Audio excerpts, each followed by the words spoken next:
Hey guys, welcome back to the shop for the Eflite Viper90 converted to turbine build series. Today we're going to talk about the thrust tube in the stainless steel pipe that we use and install inside of the foam aircraft. So these pipes are made out of a stainless steel aluminum. Joey Tamez at JT Hobbies in Fort Worth makes these for me. They're handcrafted, weighs about 4 ounces. They work perfect for the turbine Viper.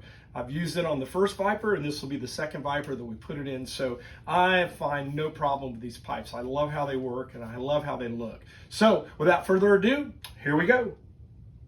All right, guys, we've got our 3D printed retainer ring here for the thrust tube. It's made out of ABS material, lightweight, it's about 1/8 of an inch thick. The ID is correct for the pipe. The pipe fits in pretty easy. You just bend it in there a little bit and it slides in real nice and it holds that pipe really well. The ID is set for that, and the OD of the ring is set perfectly for the ID of this thrust cone.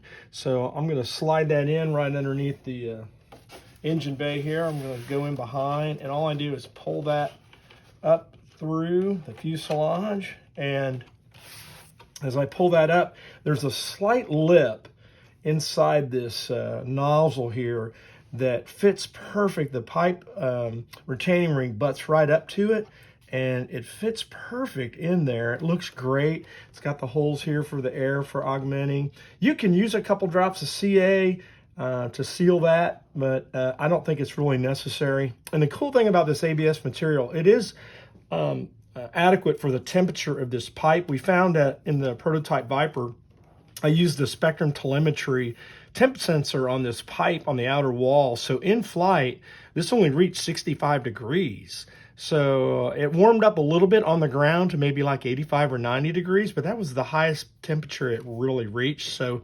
it stays relatively cool in flight inside the model. So the foam never really sees much heat at all. So it looks pretty good in there. So we're going to show you how we mount this pipe and how I get it in the fuselage. So we're going to do that next. All right, guys, the next step is going to be, we're going to install these little light ply mounting tabs that will actually be screwed down to the ears on the bell mouth of the pipe. So what I do on that is just light ply, cut them out, and they get installed right here in this little corner. Real easy. I just use 5-minute epoxy right there, and I glue those in, and the pipe will mount there, and I'll show you that in a few minutes. The pipe will mount right there on those. So it's just a hard point for the pipe to mount, and that's all that holds the pipe in is the retaining ring and those 2 screws here on the ears, and that's all that's needed. So really simple, and just takes a couple minutes to grind out on the belt sander and make them out of I use light ply because it was really super lightweight and plenty of strength there.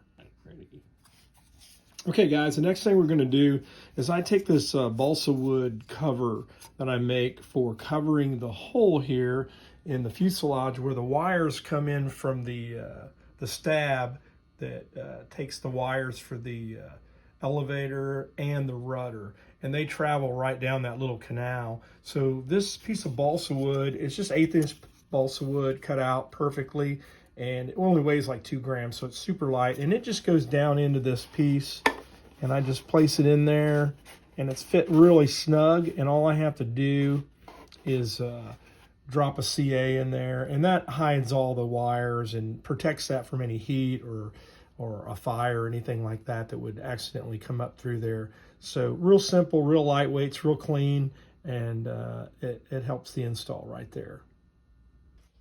All right, guys, we got our pipe here. We're getting ready to slide her inside the fuselage. Before I do that, I want to make a quick note.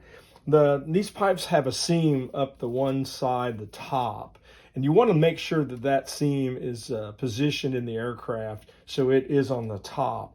In case there's any fuel that may leak out or smoke oil inside the pipe, it won't drain into the fuselage.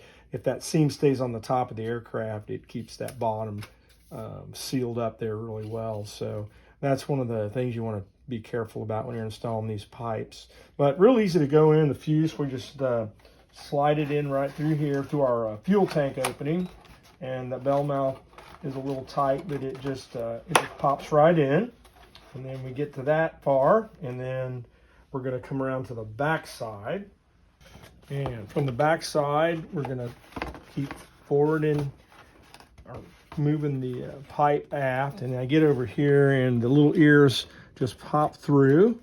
And then we're going to go to the tail of the airplane and show you how it's going into the tail section. And it just fits really well right there. And then that's how far it goes.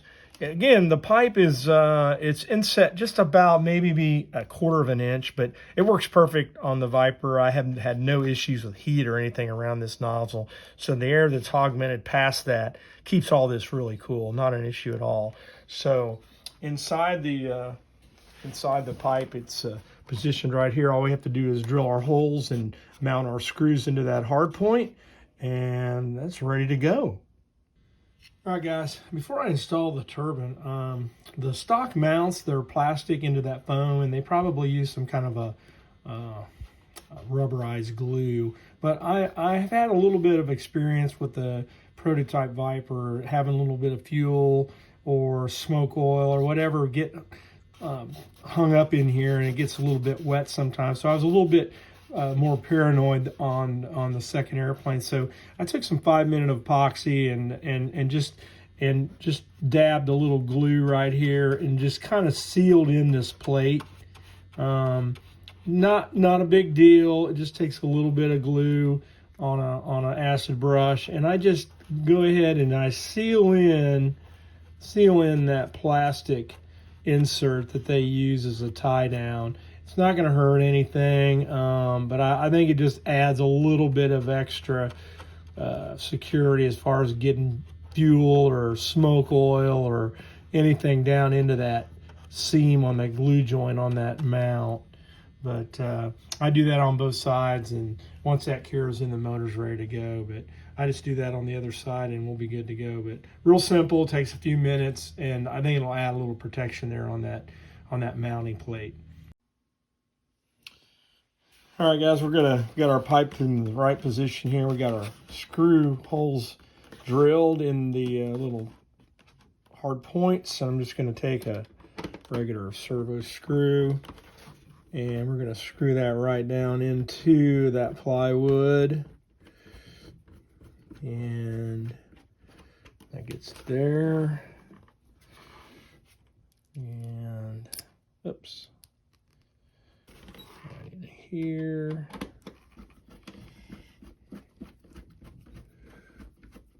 It's just like I said, going into that wood right there, snug her down.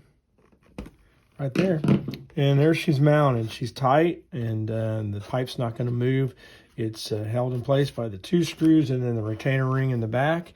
And that's all there is to it for the pipe install for the Turbine Viper. So it's pretty clean, pretty easy. It really doesn't take very long.